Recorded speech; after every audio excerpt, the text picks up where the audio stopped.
அளவற்ற அருளாளனும் நிகரற்ற பேரன்புடையவனுமாகிய எல்லாம் அல்ல அந்த ஏக இறைவனை போற்றி புகழ்ந்தவனாக அவனால் வெறுக்கப்பட்ட அனைத்து தீமைகளிலிருந்தும் அவனிடமே பாதுகாப்பு தேடியவனாகவும் அகிலத்தின் அருள்கொடையாக மனிதகுலம் முழுமைக்கும் அனுப்பப்பட்ட நபிகள் நாயகம் ஸல்லல்லாஹு அலைஹி வஸல்லம் அவர்கள் மீதும் அவருடைய தோழர்கள் தோழியர்கள் மீதும் அவ்வழியை பின்பற்றிய உத்தம நல் இறை அடியார்கள் மீதும் மேலும் இந்த காணொலியை கண்டு கொண்டிருக்கின்ற ஏனைய அனைத்து சமூகங்களை சார்ந்த சகோதர சகோதரிகள் மீதும் அந்த இறைவனின் சாந்தி சமாதானம் கருணை கிருபை அனைத்தும் உண்டாகட்டுமாக. இடங்கள் திருக்குர்ஆன் பல இடங்களை நமக்கு பதிவு செய்கிறது. ஆனால் நமக்கும் பல இடங்களை தெரியும். ஒரு குளிர்ச்சியான பகுதி எது அப்படின்னு சொன்னால் போய் கண்ணில் பார்க்காட்டி கூட நம்ம சமுதாயத்தில் பல பேருக்கு குளிர்ச்சியான இடங்கள் ஊட்டி கொடைக்கானல் அப்படின்னு சொல்லக்கூடிய வரிசையில் இங்கேருந்து பல ஊர்கள் நாடுகள் வரைக்கும் விரிவாக சொல்லக்கூடிய அளவுக்கு நாலேஜ் இருக்குது. அதே போல் பார்த்தீங்க அப்படின்னு சொன்னால் சில ஊர்களில் சாலை வழியை விட நீர்நிலை வழிகள் ஜாஸ்தி. அந்த ஊரில் போக்குவரத்தே நீர்நிலையிலே இருக்கும். அப்படி நம்ம பகுதியை சார்ந்த கேரளாவில் கூட பல பகுதிகள் இருக்கிற மாதிரி. இப்போ இதை பற்றி கூட நமக்கு தெரியும். இப்படி பல இடங்கள், அதாவது இடம்னு சொன்னோம்னா நமக்கு பல இடங்களை பற்றி நேராக பார்க்காட்டி கூட ஓரளவுக்கு படிப்பு வாயிலாகவோ இல்லை கேள்வி செய்திகள் வழியாகவோ நமக்கு பல இடங்களை பற்றி தெரியும். ஆனால் அல்லாஹ்வுடைய தூதரும் சில இடங்களை பற்றி சொல்கிறாங்க.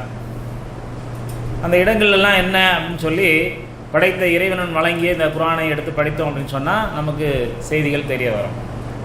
எப்படிப்பட்ட இடங்கள்? விசாரணைக்கான இடம் என்று ஒன்று இருக்கிறது. அந்த விசாரணைக்கான இடம் என்பது இதே நம்ம வாழக்கூடிய இந்த பகுதியவே இன்னொரு மாடலாக அமைத்து, இதே வானத்தையே இன்னொரு மாடலாக அமைத்து கொடுத்து முதல் மனிதரிலிருந்து இறுதி மனிதர் வரை எழுப்பப்படக்கூடிய அந்த விசாரணைக்கான இடம். அந்த விசாரணைக்கான இடத்துல பல பகுதிகள் பிரிக்கப்பட்டிருக்கும்.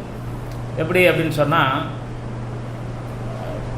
சிராத்துல் முஸ்தகீம் அப்படின்னு சொல்லுவாங்க இல்லையா, அது கேள்விப்பட்டிருப்போம். ஒரு பாலம், அது ஒரு இடம்.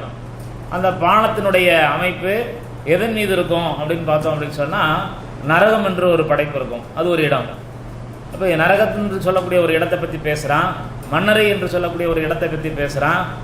அதெல்லாம் நம்ம பார்க்கல. ஆனால் நம்ம பார்க்காத பல இடங்களை நம்பிக்கை கொண்ட மாதிரி இந்த இடங்கள்லாம் நம்ம இன்னும் நம்பிக்கை கொள்ளலை. அதனால தான் என்ன செய்கிறோம், மீண்டும் மீண்டும் நம்ம பலகீனமான கொள்கையின் பக்கம் திரும்பிடுறோம். செய்திகள் தெரிஞ்சவங்க கூட என்ன செய்வோம், ஒரு சபையில் கலந்துக்கும் போது, இல்லை பள்ளிக்குள்ளே செல்லும் பொழுது, இல்லை அல்லாஹ்வுடைய தூதர் முகமது நபியுடைய வாழ்க்கை குறிப்பை படிக்கும் பொழுது, இல்லை அவருடைய தோழர்கள்னு சொல்லக்கூடிய சஹாபிகள் என்று சொல்லுவாங்க, அவங்களுடைய வாழ்க்கை குறிப்பையெல்லாம் படிக்கும் பொழுது நமக்கு அந்த இடத்துடைய நினைவும் அந்த எண்ணமும் நமக்குள்ளே வரும். ஆனால் கொஞ்சம் நேரம் கழித்து என்ன செய்யும், அது பலகீனமாகி அதன் பலகீனம் நமக்கு இயல்பாக வந்துடும். ஆனால் இப்படிப்பட்ட பலகீனம் வருது. இது சுத்தமாக இந்த நாலேஜே இல்லாத மக்கள் பெருவாரியாக இருக்காங்க. அதாவது செய்தி தெரிஞ்சு பலகீனமாகக்கூடிய மக்கள் ஒரு சாரார். இந்த செய்தியே தெரியாது நானும் முஸ்லீம் அப்படிங்கிற அடிப்படையில் வாழக்கூடிய மக்கள் பலர். நேற்று ஒரு நல்ல பழக்கமான ஒரு சகோதரன், நம்ம என்ன கொள்கையில் இருக்கோன்னு தெரியும், அவர் ஃபோன் போட்டு இந்த மாதிரி குடும்பத்தில் ஒரு கல்யாணம் வச்சுருக்குறோம், உங்களால் எந்த உதவியும் செய்யுங்க, உங்களுக்கு தெரிஞ்சவங்களுக்கும் சொல்லுங்கள், ஏன்பா அந்த கல்யாண உதவி அப்படின்னு கேட்கும்போது, இல்லை அது ஒரு குமர் அப்படின்னாரு. குமர்னா ஆனா பெண்ணான்னு கேட்டேன். பெண்ணு அப்படின்னாரு. பெண்ணுக்கு கொடுக்க சொல்லி குர்ஆனில் இல்லையப்பா, அதாவது பெண்கிட்ட வாங்க சொல்லி குர்ஆனில் இல்லையே, பெண்ணுக்கு கொடுக்க சொல்லி இருக்குது அப்படின்னு சொல்லும்போது, ஓ இப்படி ஒன்றும் இருக்குல்ல அப்படின்னு செய்தி தெரியுது. ஆனாலும் எல்லாரும் சேர்ந்து ஒரு காரியத்தை செய்கிறாங்க நன்மை நினச்சி. அது எவ்வளோ பெரிய பாவம். சரிப்பா, அப்படி தான் அந்த பொண்ணுக்கு ஏதாவது செய்யணுன்னா சொல்லுங்கப்பா, ஆடை இல்லைன்னா ஆடை வாங்கி தரோம், இல்லை புர்கா யூஸ் பண்ணுவாங்கன்னா கொள்கைக்கு உட்பட்ட புர்கா தரோம், அதில் மேலே எந்த அலங்காரமும் இருக்காது. ஏன்னா அலங்காரம் இல்லைன்னா அவங்க யூஸ் பண்ண மாட்டாங்க, வறுமையில் இருப்பாங்க. ஆனால் இஸ்லாம் தடுத்த அலங்காரத்தோடு தான் பயன்படுத்துவாங்க, அலங்காரம் இல்லைன்னா பயன்படுத்த மாட்டாங்க. இதெல்லாம் சொல்லி பார்க்குறாங்க, அவங்களுடைய ரியாக்ஷன் எப்படி இருக்குன்னு பார்த்தா, அப்போ நீங்கள் தரலைன்னா விட்டுருங்க, வேறு யாராவது தர்றவங்களை காட்டுங்க, இல்லைம்மா நம்மளை சார்ந்தவங்களும் யாரும் இது மாதிரி செய்ய மாட்டாங்க, அப்படியா, அப்போ இனிமேல் இந்த மாதிரி விஷயத்துக்கு நமக்கு ஃபோன் போடாதீங்க அப்படின்னு அவர்கிட்ட சொல்கிறோம் நம்ம. அப்போ எந்த அளவுக்கு அவங்க பதிவு செய்திருக்கிறாங்க. அவங்களுக்கு என்ன செய்தி தெரிஞ்சிருக்குன்னா, இத்தனைக்கும் நம்மளோட கூடுதலான தொடர்புடையவங்களே இந்த நிலையில் இருக்கிறாங்க அப்படின்னு சொன்னால், முஸ்லீம்களில் பலர் வந்து குர்ஆனை பற்றின எந்த தொடர்பும் இல்லாமல், முகமது நபியுடைய வாழ்க்கை குறிப்பை பற்றி எந்த தொடர்பும் இல்லாமல் வாழ்ந்துட்டு இருக்கிறவங்க அதிகமாக இருக்கிறாங்க. இப்போ இதுக்கு என்ன காரணம் அப்படின்னு சொன்னால், ஈஸியாக கிடைச்சது தான் காரணம். மிக லேசாக கிடைச்சிருச்சு. அதனால் நமக்கு அதோடைய எந்த ஒரு பெரிய நன்மையும் தெரியல, அலட்சியமான போக்கில் வாழ்ந்துட்டு இருக்கிறாங்க.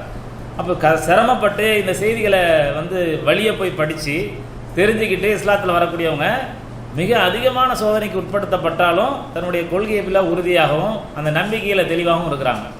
அப்போ இப்படிப்பட்ட ஒரு தெளிவு வரணும் அப்படின்னு சொன்னால், திருக்குர்ஆனை வந்து நம்ம படித்து அந்த இடங்கள்லாம் என்ன, எந்த இடத்த பற்றி பேசுது, அதெல்லாம் நமக்கு தெரிய வரணும். இப்போது ஒரு சிராத்துல் முஸ்தகீம்னு சொல்லலாம், அந்த பாலத்தை பற்றி பேசுகிறான் இறைவன். அந்த பாலத்துக்கு கீழே நரகுங்கிற ஒரு இடத்த வச்சுருப்பேன் அப்படின்னு சொல்கிறான். அப்போ அந்த இடத்துல யாரெல்லாம் இருப்பான் அப்படின்னு சொன்னால், முகமது நபி கிட்ட ஒரு தோழர் வந்து கேட்குறாரு, நான் உங்களை மறுமையில் பார்க்கணும், மறுமையில் அந்த சபையில் நான் உங்களை எந்த இடத்துல வந்து பார்த்தா உங்களை சந்திக்க முடியும் அப்படின்னு கேட்குறாரு. அப்போது முதல்ல முகமது நபி இந்த இடத்த சொல்கிறாங்க, நான் என்னை வந்து நீ சிராத்துல் முஸ்தகீம் பாலம் பக்கத்தில் பார்க்கலாம் அப்படின்னு சொல்கிறாங்க. சப்போஸ் எனக்கு உங்களை கண்டுபிடிக்க முடியல அந்த இடத்துல அப்படின்னு சொன்னால், அடுத்து எங்கே வந்து அவங்கள சந்திக்கலான்னு அந்த தோழர் கேட்குறாரு. அப்படின்னா நீ இந்த மீசான் சொல்லக்கூடிய நன்மை தீன்மை இடை போடக்கூடிய இடத்துல என்னை நீ பார்க்கலாம் அப்படின்றாங்க. சரிங்க, நான் அங்கேயும் வந்து உங்களை சந்திக்க முடியல, அப்போ நான் உங்களை எங்கே சந்திக்கிறது அப்படின்னு அவர் கேட்குறாரு. ஹவுதுல் கௌசர் சொல்லக்கூடிய நீர் தடாகம்னு ஒரு பகுதி இருக்குது, அந்த இடத்துல வந்து நீங்கள் என்னை பார்க்கலாம் அப்படின்றாங்க. இப்படி அவர் தொடர்ச்சியாக கேள்வி கேட்டுகிட்டே இருக்கிறார். அப்போ அவங்க ஒவ்வொரு இடத்த பற்றி சொல்கிறாங்க. அப்போ இந்த இடங்கள்லாம் ஏன் எதற்கு, அந்த இடத்துல யாரெல்லாம் வெற்றி பெறுவாங்க, யாரெல்லாம் நஷ்டவாளியாக இருப்பாங்க அப்படிங்கிறத பற்றியெல்லாம் தெளிவாக பேசப்பட்டிருக்கு. குர்ஆன்லையும் சரி, முகமது நபியுடைய அந்த செய்திகள்லையும் சரி தெளிவாக சொல்லப்பட்டிருக்கு. சில பேர் வந்து முகமது நபியுடைய செய்தியை பலகீனமாகவும் குர்ஆனை மட்டுமே எடுத்துக்கொள்ளக்கூடியவங்களாகவும் இருக்கிறாங்க. ஆனால் அவங்களுக்கு இந்த செய்தியெல்லாம் முழுமையாக போய் சேராது. அவங்கக்கிட்ட சில கேள்வி கேட்டாலும் பதில் சொல்லவும் முடியாது. முகமது நபியுடைய வாழ்க்கை குறிப்பும், அதாவது அவங்க சொன்ன எல்லா செய்தியுமே அல்லாஹ்வுடைய புறத்திலிருந்து வந்த செய்தி தான். அப்படி தான் அதை ஏற்றுக்கணும். புரிதலில் வேணால் நமக்கு பலகீனம் இருக்கலாம், ஆனால் அது முழுமையாக ஏற்றுக்கொண்டால்தான் முழுமையான நமக்கு அந்த செய்திகள் புரிய வரும். அப்படி இல்லைனா எல்லாரையும் போல சிராத்துல் முஸ்தகீம் அது ஈஸியாக போயிடுவாங்க, நல்லவங்க கெட்டவங்க விழுந்துருவாங்க, இப்படி தான் தெரிஞ்சு வச்சுருப்போம். ஆனால் அந்த இடங்களை, அந்த இடம் எப்படிப்பட்டது, அந்த இடத்துல யாரெல்லாம் இருப்பாங்க, அந்த இடத்துல யாரெல்லாம் வெற்றி பெறுவாங்க, யாரெல்லாம் நஷ்டமடைவாங்க, யாருக்கெல்லாம் சில சோதனைகள் இருக்கும் அந்த இடத்துல அப்படிங்கிறத பற்றிலாம் குர்ஆனும் பேசுது, முகமது நபியுடைய வாழ்க்கை குறிப்பும் பேசுது. இப்போ இப்படி குர்ஆன் சொல்லக்கூடிய இடங்களை வந்து நாம் இன்னும் தெளிவாக ஆய்வு செய்ய தான் நமக்கு அந்த பலகீனங்கள்லேருந்து ஓரளவாவது விடுதலை பெற முடியும். ஏன்னா அல்லாஹ் சொல்லிட்டான், மனிதர்களை நாம் பலகீனமாக படைச்சிருக்கிறோம், நன்றி கெட்டவனாக தான் படைச்சிருக்கிறோம், மனிதர் நன்றி கெட்டவனாக தான் இருப்பான், அப்புறம் மறதிக்காரனாக இருப்பான், அவசரக்காரனாக இருப்பான், இப்படியெல்லாம் மனிதனுடைய பலகீனம் படைச்சவனுக்கு தெரிஞ்சதுனால தெளிவாக சொல்கிறான். அப்போ படைச்சவங்கிட்டன்ற பெறக்கூடிய அந்த செய்திகளை தான் நமக்கு நாம் முன்னேறக்கூடிய வழிகளும் இருக்குது. அப்போ அப்படி சில நிறைய குறிப்புகள் இருக்குது. நேற்று ஒரு சகோதரி வந்து சகோதரனா ஞாபகம் இல்லை, மரணத்தை தெரிவித்தாங்க. எதற்காக அப்படின்னு சொன்னால், இந்த நீட்டு தேர்வில் தன்னுடைய மார்க்கு வெற்றி பெறாதுங்கிறத தானே ஒரு தனக்குள்ளே போட்டு அசைப்படுறாரு, இறந்துட்டார். அப்போ இவர் இறந்தால் எங்கே போவார், அது எந்த இடம்? இப்போ இவர் இறந்துடுறாரு, யாருமே தன்னைத்தானே மாய்த்து கொள்வதற்கு எந்த அதிகாரமும் கிடையாது, அந்த ரைட்ஸ் கொடுக்கப்படலை. படைச்சவனுக்கு சொந்தமான உடல், படைச்சவனுக்கு சொந்தமான பொருளாதாரம், படைச்சவனுக்கு சொந்தமான அறிவாற்றல் எல்லாமே அவனுக்கு சொந்தமானது. அவன் எப்படி அதெல்லாம் பயன்படுத்த வேண்டும்னு சொல்லியிருக்கானோ அந்த வரம்புகளுக்கு தான் நம்ம உள்ளே நிற்கணுமே தவிர, நாமளாக ஒரு முடிவு எடுத்துட்டு நமக்கு இதுக்கு மேலே வாழ்க்கையே இல்லை அப்படின்னு சொல்லி பலகீனமாகிறதுங்கிறது, இது மாதிரி தவறான முடிவு எடுக்கிறதுங்கிறது நஷ்டத்தை தான் ஏற்படுத்தும். அப்போ அப்படிப்பட்டவங்களாம் அங்கே எந்த இடத்துல இருப்பாங்க, இப்படி ஒரு முடிவு எடுத்த சகோதரன் அங்கே எந்த இடத்துல இருப்பான், அதை பற்றியும் திருக்குர்ஆன் பேசுது.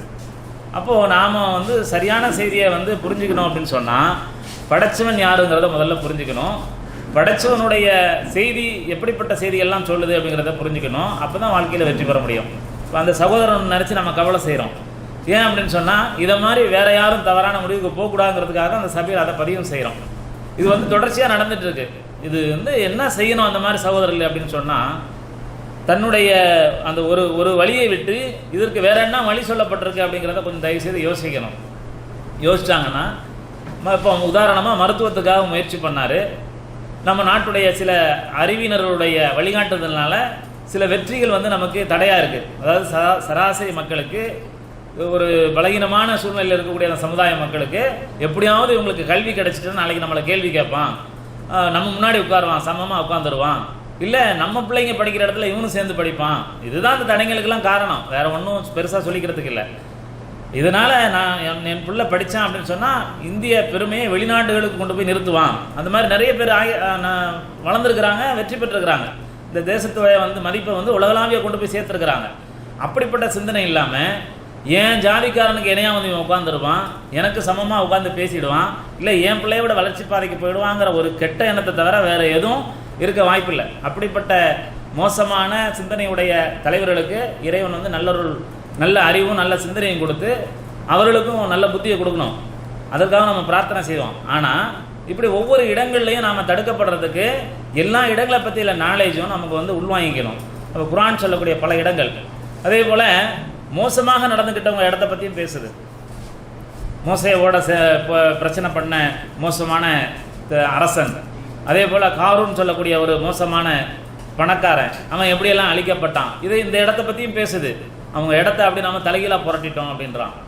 அது தண்ணியே இல்லாத இடத்துல ஒரு கப்பலை செய்தான், என்னுடைய ஆர்டர்ன அடிப்படையில் என்னுடைய அடிமை செஞ்சான், அந்த இடத்துல நான் தண்ணியை கொண்டு வந்து நிறுத்தினேன்னு சொல்லி காட்டுறான். அது எந்த இடம் நம்ம தெரிஞ்சுக்கணும். தண்ணி இருக்கிற இடத்துல இருந்து இப்போ சமீபத்தில் என்னாச்சு, சுனாமி வந்தப்போ தண்ணி இருக்கிற இடத்துல இருந்து கப்பல்லாம் வந்து ரோட்டுக்கு வந்துச்சு. ரோட்டில் இருக்கிற கப்பலுக்கு தண்ணியை கொடுத்து கடல் பக்கம் போக வச்சான். இப்படி படைச்சவன் நினச்சா எந்த இடத்தையும் எப்படி மாற்றி அமைக்க முடியும். அப்போ நாம் இடங்களை பற்றி, இறைவன் சொல்லக்கூடிய எல்லா இடங்களை பற்றியும் ஆய்வு செய்யணும். அந்த ஆய்வில் வந்து நமக்கு என்ன நல்ல படிப்பினை இருக்குதுன்னு பார்க்கணும். இதை மாதிரியான நம்மளுடைய அதாவது வெற்றிக்கு சரியான வழி இந்த இறை கோட்பாடான திருக்குர்ஆனிலும் முகமது நபியுடைய வாழ்க்கை குறிப்பிலையும் தான் இருக்குது. இந்த அழைப்பு யாருக்கெல்லாம் அப்படின்னு சொன்னால் ஒன்லி முஸ்லீம்களுக்கு இல்லை, முஸ்லீம் அல்லாத ஏனைய அனைத்து சமூகங்களை சார்ந்த எல்லா மக்களுக்கும் தான் அந்த அழைப்பு. எல்லாருக்கும் தான் சொந்தம்னு குர்ஆனே தன்னை பற்றி பேசும் பொழுது ஒரு சாரார் தங்களுக்குள்ளே வச்சுக்கிட்டு என்ன செய்கிறாங்க, யாருக்கும் கொடுக்காம தடுத்து வச்சிருக்கிறாங்க. இதுவும் தண்டனைக்குரிய செயல். பிறருக்கு சேர வேண்டிய பொருளை தடுத்து வைக்கிறதும், பிறரோட பணத்தை பிடுங்கி வச்சுக்கிறதும், பிறரோட சொத்தை அபகரிக்கிறதும் எல்லாம் ஒன்று தான். ஆனால் நம்ம என்ன நினைக்கிறோம், இது வந்து நம்ம படிக்கிறோம், நமக்கு நன்மை கிடைக்கும் அப்படின்னு சொல்லி கடந்து போயிடுறோம். இப்படிப்பட்டு கடந்து செல்லக்கூடிய மக்களுக்கும் ஒரு எச்சரிக்கையான செய்தியை குர்ஆன் பல இடங்களில் பேசுது. ஆனால் குர்ஆன் எச்சரிக்கக்கூடிய இடங்களையும், குர்ஆன் நமக்கான வெற்றிக்கு அழைக்கக்கூடிய பல இடங்களையும் பற்றி அறிந்து அந்த அடிப்படையில் நம்முடைய வாழ்க்கையை அமைத்துக் கொள்வதற்கு படைத்த இறைவன் எனக்கும் உங்களுக்கும் அருள் புரிவான் என்று வேண்டிக் கொண்டவனாக வாய்ப்புக்கு விடை கூறி நன்றி பெறுகிறேன். வாஹிர் தவானா அல்ஹம்துலில்லாஹி ரப்பில் ஆலமீன். அஸ்ஸலாமு அலைக்கும் வரஹ்மத்துல்லாஹி வபரகாத்துஹு.